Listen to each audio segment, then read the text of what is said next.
Bonjour et bienvenue sur le plateau de Topcom.fr, la plateforme de la communication et de ceux qui la font, où nous recevons aujourd'hui une marque qui se bat depuis des années pour protéger votre pouvoir d'achat, quitte à créer un peu de polémique. Cette marque, c'est Leclerc, qui est en campagne depuis quelques jours pour promouvoir une nouvelle offre, Leclerc chez moi, une offre de livraison à domicile dans Paris.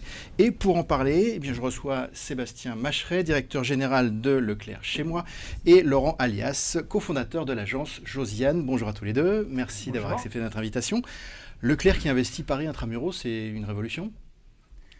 Je ne sais pas si c'est une révolution, en tout cas c'était une nécessité pour nous d'aller sur Paris.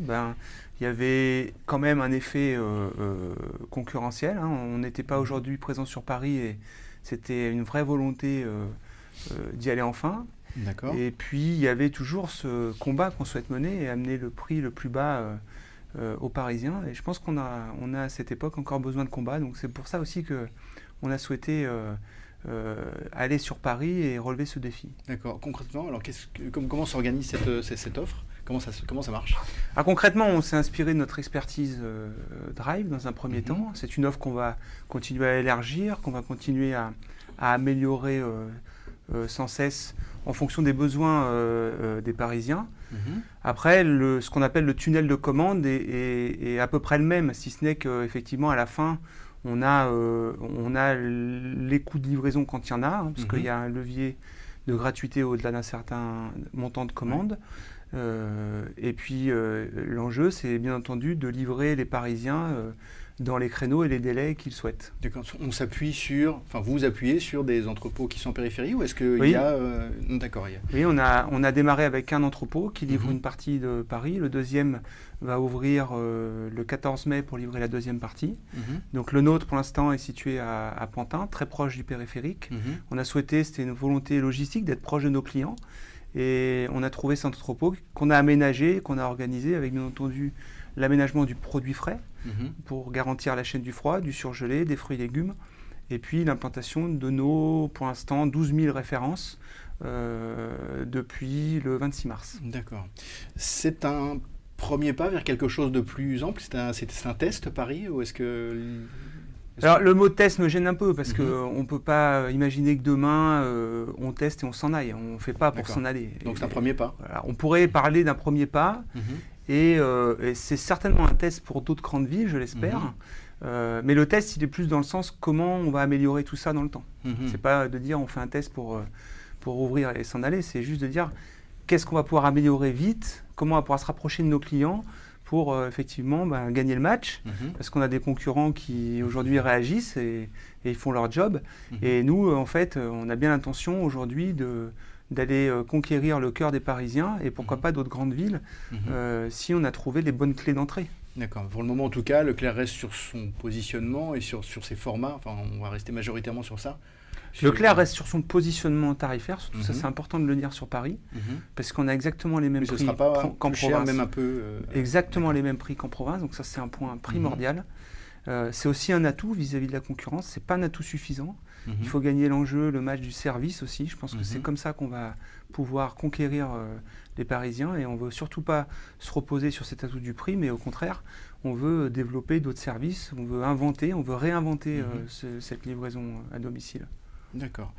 Pour lancer cette offre, vous êtes appuyé sur l'agence Josiane. C'est une première collaboration, puisque c'est une nouvelle offre, j'imagine, du coup. Oui. Ça aussi, c'est nouveau, Josiane chez Leclerc, non ? Oui, c'est nouveau. C'est un beau challenge. C'est une jolie marque. Et je pense qu'ils voulaient une agence agile, qui connaissait bien les nouveaux usages. Donc voilà, c'est une belle aventure qui commence. Bon, quel était le brief que vous avez adressé à l'agence, justement ? Alors, on avait vraiment l'idée de dire on rentre dans Paris, on arrive dans Paris, donc pour nous il fallait créer l'événement. On est à la fois pas connu et très connu. On est connu parce que les Parisiens, ils sont comme tout le monde, ils vont en vacances, ils connaissent Leclerc. Il y a aussi Michel-Édouard Leclerc qui est un communicant, donc effectivement qui incarne tout le monde connaît la marque Leclerc. Par contre, c'est vrai qu'elle n'est pas dans Paris. Et le fait d'arriver, on souhaitait créer l'événement. Alors, bien sûr, par le prix. C'est comme ça qu'on souhaitait rentrer, parce que c'est notre combat, c'est notre atout fort. Et donc, c'est ce qu'on a dit à Josiane, c'est créer l'événement, percuter, créer de l'envie, de la surprise, parce que voilà, on arrive avec notre offre et c'est quelque chose de nouveau pour les Parisiens. D'accord. Avec obligation ou pas d'ailleurs de respecter le ton qui est celui des autres prises de parole de Leclerc, ou est-ce que vous étiez autorisé cette possibilité, puisque vous étiez sur une offre assez différente, de proposer autre chose aussi? Alors, pas forcément au début, c'est pas ce qu'on s'est dit, puis finalement on retombe vite dans les travers. C'est-à-dire que je pense que la marque Leclerc, elle entraîne cette impertinence de fait. Et du coup, j'imagine qu'une agence qui a envie de bosser pour Leclerc, son premier pas à franchir, c'est d'intégrer la culture dans l'entreprise en tant que professionnel, mais aussi en tant que consommateur. Qu'est-ce que représente Leclerc pour les Français aujourd'hui? C'est quoi cette marque? Qu'est-ce qu'elle inspire? Et je pense qu'après, on laisse le talent de l'agence faire, mais de fait, forcément, on est retombé dans cette impertinence de suite, dans le programme qu'on a mis en place pour communiquer auprès des Parisiens. D'accord. Alors la réponse, c'est une campagne dont on va parler maintenant, avec une partie, enfin 2 volets principaux, on va revenir dessus après, une partie print et un film que je vous propose de regarder dans un premier temps et on en discute juste après.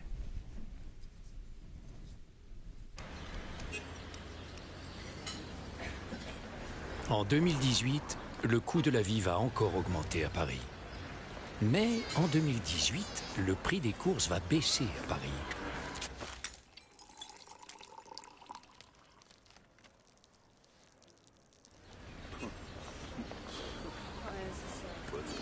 Si, c'est vrai. Les prix bas Leclerc, enfin livrés à domicile à Paris. Merci. Commandez sur Leclerc chez moi. Évidemment, cette petite patte, Leclerc. Expliquez-nous un petit peu justement la réflexion. Qu'est-ce qui vous a permis d'en arriver à cette proposition? Comme le disait Sébastien, on doit respecter la marque Leclerc en fait. C'est pas parce qu'il y a un nouveau service, ça reste Leclerc. Alors, c'est Leclerc chez moi, mais il faut respecter tout ce qui a été fait depuis des dizaines d'années sur cette marque, qui est l'une des premières marques françaises. On le disait, elle est très connue et qui avait besoin de dire quelque chose de nouveau, à savoir qu'on livrait les Parisiens, et qu'on était à Paris déjà et qu'on livrait les Parisiens. La porte d'entrée, c'est le prix. C'est très important, parce qu'on est quand même sur des différences de 15, 20, voire même plus, 30, 40% selon les distributeurs. En fait, c'est très simple, il faut considérer Paris, le périphérique, comme un peu comme un mur à l'intérieur duquel on paye cher. On paye cher. On paye cher tout, le logement, la vie. La vie coûte cher. Les courses coûtent cher, qui est quand même la fondation de la pyramide de Maslow. Et donc, on s'est dit, on va comparer finalement, et c'est ce qu'on voit dans le film, la vie, le coût de la vie en général, qui lui augmente, avec le coût des courses qui va diminuer en 2018 grâce à l'arrivée de Leclerc à Paris. Et puis ce ton un peu engagé, pour le pouvoir d'achat, et donc c'est visuel. Paris libéré, Paris livré. Voilà, effectivement, on va les voir pendant qu'on parle, mais c'est vrai qu'il y a ce film, et il y a aussi trois visuels qui reprennent le ton militant qu'on connaît de Leclerc. Là, même si on regarde bien, alors c'est vrai qu'il y a une allusion qui est faite à De Gaulle. Et derrière, du coup, c'est vrai qu'on se dit que là, vous êtes un peu dans la provoque, parce que du coup, vous assimilez quelque part les occupants, en tout cas les autres distributeurs, aux occupants. C'est ça, c'est le ton Leclerc.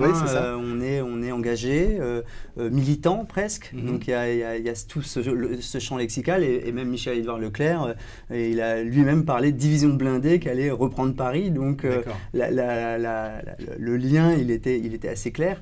Maintenant, il y a une double lecture. C'est Paris libéré des courses chères, et c'est Paris libéré aujourd'hui qui nous intéresse. On est bien d'accord. De Gaulle, c'est le passé.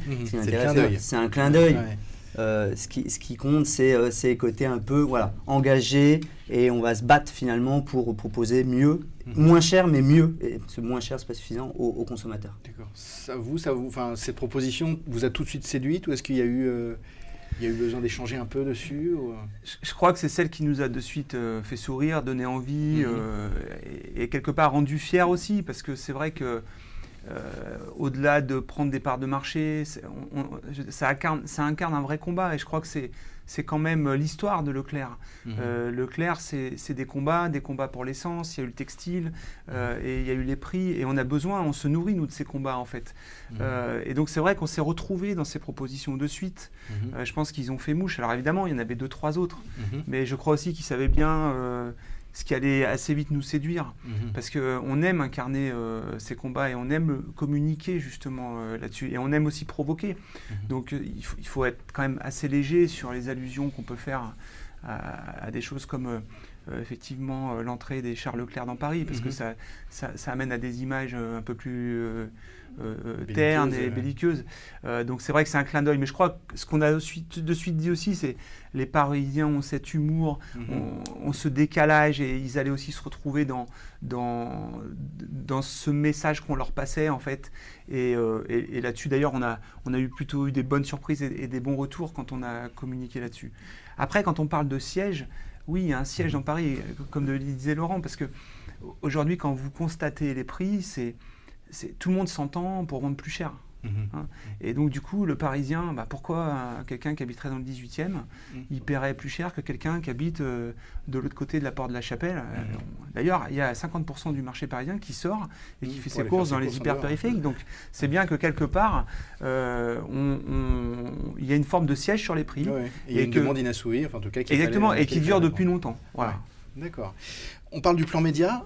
Donc cette campagne, elle a été lancée il y a combien de temps Le 26 mars. Le 28 mars, exactement. D'accord. Et un plan média très local, finalement. Alors, évidemment du digital, parce que c'est le premier point de contact pour arriver à l'acte de commande, mais aussi de l'affichage et du cinéma. L'idée, c'était vraiment d'événementialiser.